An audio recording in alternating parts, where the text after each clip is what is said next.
సాధక ప్రియులకు సాధకోత్తములకు శుభోదయం శుభాశిష్యులు. ఈరోజు నేను అతి పవర్ఫుల్ కనవీరభద్రుని యొక్క మంత్రము, దీన్ని శ్మశాన వీరభద్రుడు మరి చమర వీరభద్రుడు అని కూడా పిలుస్తూ ఉంటాము. వీరభద్ర మంత్రం అనేది చాలా అద్భుతం. అఘోర వీరభద్రుని మంత్రం కూడా ఇంతకుముందు కొన్ని వీడియోలలో మనం చెప్పుకోవడం జరిగింది. కాబట్టి ఈరోజు కనవీరభద్రుని యొక్క శూర్ఖా వీరభద్రుని కూడా పిలవడం జరుగుతుంది. మరి కాబట్టి ఈ వీరభద్రుడు అనేది అతడు చేసినటువంటి మరి రౌద్ర రూపాల యొక్క మరి రూపమే ఈ మంత్రాలు. కాబట్టి ఒక్కో మరి విధి విధానంతో కూడుకున్నటువంటి మంత్రాలు ఉండడం జరుగుతుంది. ఒక్కో ప్రాంతాలలో కొన్ని అక్షరాలని ఒక్కో రకంగా ఉచ్చరించడం జరుగుతుంది. కాబట్టి మరి ఈ వీరభద్రుని యొక్క మంత్రము ఇంతకుముందు వీడియోలలో కూడా మనం ఒక 3-4 రకాల వీరభద్రుని మంత్రాలు చెప్పుకోవడం జరిగింది. కాబట్టి ఈ మంత్రాన్ని కూడా మనము ఎంతో యథాప్రయాసాలకు ఓర్చి మరి చాలా బాగు చేసేటటువంటి ప్రయోగ తాంత్రిక దినాలు ఈ మంత్రాన్ని కూడా నేను చదువుతూ ఉంటాను. మీరు కూడా విని ఉండొచ్చు వీడియోలలో. కాబట్టి ఈ మంత్రంతో చాలా అద్భుతంగా శత్రు మరణాన్ని చేసుకోవచ్చు. దానితో పాటు భూత ప్రేత గ్రహ పిశాచి నివారణలని తొలగించవచ్చు, నివారించవచ్చు. మరి అన్ని రకాలు కూడా ఈ వీరభద్ర మంత్రం అనేది అద్భుతంగా పనిచేస్తుంది. కాబట్టి ఈ వీరభద్ర మంత్రాన్ని మేము ఉపదేశం చేసినందుకు గాను 12,016 రూపాయలు యంత్రశక్తికి గాను, మంత్రోపదేశానికి గాను, ప్రయోగ విధానం చేసినటువంటి వస్తువులకు అయ్యే ఖర్చులకు గాను అన్నిటికీ కలిపి మేము 12,016 తీసుకోవడం జరుగుతుంది గురుకట్నం కింద. కాబట్టి ఇటువంటి మంత్రాలు అనేటివి తాంత్రిక విద్యలు చేసే వాళ్ళకి, మంత్ర విద్యలు చేసే వాళ్ళకి, యంత్ర విద్యలు రాసి కట్టే వాళ్ళకి, వీటందరికీ కూడా చాలా అత్యవసరమైన మంత్రాలు ఇవి. ఏ రాత్రి ఎవరికి ఏ ఇబ్బంది అయినా ఇంట్లల్లో లేచి ఇటువంటి మంత్రాలు చదివి బొట్టు పెట్టుకుంటే ప్రశాంతంగా పడుకుంటారు. కాబట్టి ఎక్కడనో పోయి ఎక్కడనో పైసలు ఖర్చు పెట్టుకొని లచ్చలు పెట్టుకొని వేలు ఖర్చులు పెట్టుకొని ఆ మంత్రగాని దగ్గరికి, ఈ మంత్రగాని దగ్గరికి, ఆ గురువు దగ్గరికి, ఈ గురువు దగ్గరికి పోవాల్సిన అవసరం లేదు.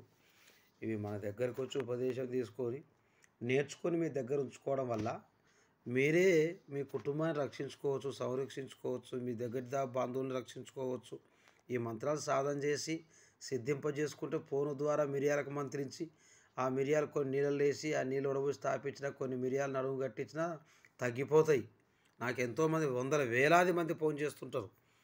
ఫోన్లలో మంత్రించి కూడా బొట్టు పెట్టి ఫోన్లలో కూడా కొంతమందికి చెప్పి అప్పటి వరకు ఉపశమనం తెప్పించి మరి నా దగ్గర రప్పించి అన్నీ తీసేసి వెళ్ళగొడుతుంటా. కాబట్టి ఒకసారి ఈ మంత్రాన్ని చెప్తా వినండి. ఓం భద్ర వీరభద్ర శూరభద్ర శట్రీభద్ర. నీ తండ్రి పరమేశ్వరుని కత్తి తీసుకొని, నీ తల్లి పార్వతీ కత్తి తీసుకొని, నీ చిన్న తండ్రి భైరవుని కత్తి తీసుకొని, నీ తమ్ముడు పోతురాజుని వెంట పెట్టుకొని ఆ కత్తిని పుచ్చుకొని రక్తం వంటి గ్రహాన్ని కత్తికి కండఘాతం చేసి శూలము నాటి గుంజురా భద్ర చట్టాభద్ర వీరభద్ర శూరభద్ర. మీ అక్క కాళిక గండ్రగొడ్డలి తీసుకొని పగవాడు తోలిన శక్తిని గొడ్డలి క్రింద హతము చేసి వీరభద్రుడు ఇచ్చిన శూలము, నా చేతిలో సర్పము, ఓం ఓం ఓం ఓం భద్ర వీరభద్ర శూరభద్ర. రక్తంని గుంపుకుంటూ పోలేమని పొలిజల్లుకుంటూ ఆ రక్తం పాలు నీళ్లు చేసి గ్రహాలకు తాపి చంపురా భద్ర. ఓం భద్ర వీరభద్ర శూరభద్ర. ఓం నమో నమః. ఈ మంత్రాన్ని రోజు 11 సార్లు 21 రోజులు చదివితే సిద్ధిస్తున్న తర్వాత బాగు చేసుకోవడానికి ప్రయోగం చేసుకోవాలి. దీన్ని కూడా వీరభద్రుని యొక్క ఫోటో పెట్టుకొని మొదటి రోజు కొబ్బరికాయ కొట్టి ధూపదీప నైవేద్యాలు సమర్పించి అగరబత్తీలు కాల్చి ప్రారంభించాలి. ఆ తర్వాత ప్రతిరోజు కొబ్బరికాయ కొట్టాల్సిన అవసరం ఏం లేదు. మళ్ళీ చివరి రోజు కొట్టాలి. ప్రతిరోజు మాత్రం అగరబత్తీలు కాల్చి పరిశుభ్రంగా స్నానం చేసి బ్రహ్మగడియలో 3 గంటల నుంచి 5 గంటల ప్రాంతంలో లేచి చదువుకోవాలి. సరే, ప్రయోగ విధానము. ఓం భద్ర వీరభద్ర శూరభద్ర చట్టాభద్ర. నీ తండ్రి పరమేశ్వరుని కత్తి తీసుకొని, నీ తల్లి పార్వతి కత్తి తీసుకొని, నీ చిన్న తండ్రి భైరవుని కత్తి తీసుకొని, నీ తమ్ముడు పోతురాజుని వెంట పెట్టుకొని ఆ కత్తిని పుచ్చుకో రక్తం వంటి గ్రహాలను కత్తి కండఘాతం చేసి శూలము నాటి గుంజురా భద్ర వీరభద్ర శూరభద్ర. మీ యొక్క కాళిక గండ్రగొడ్డలు తీసుకొని పగవాడు తోలిన శక్తిని గొడ్డలి కింద హతము చేసి వీరభద్రుడు ఇచ్చిన శూలము, నా చేతిలో సర్పాన్ని బట్టి ఓం ఓం ఓం భద్ర వీరభద్ర శూరభద్ర. రక్తాన్ని గుంపుకుంటూ పొలి జల్లుకుంటూ ఆ రక్తం పాలు నిలుగా చేసి గ్రహాలకు తాపి చంపురా భద్ర వీరభద్ర. ఓం భద్ర శూరభద్ర. ఓం నమో నమః. ఇది ప్రయోగ విధానము. శబ్దరూఢి ఇంకా చాలా స్పష్టంగా, ఇంకా చాలా అద్భుతంగా, భయంకరంగా చదవాలి.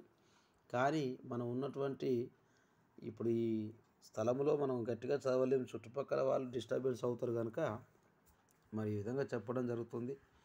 కనుక సాధకోత్తములు సాధక ప్రియులు అర్థం చేసుకొని ఈ మంత్రాలను ఉపదేశం చేసుకొని సిద్ధించుకొని బాగు చేసి బాగుపడతారని ఆశిస్తూ హరి ఓం నమ శివాయ ఓం నమో కాలభైరవాయ నమః.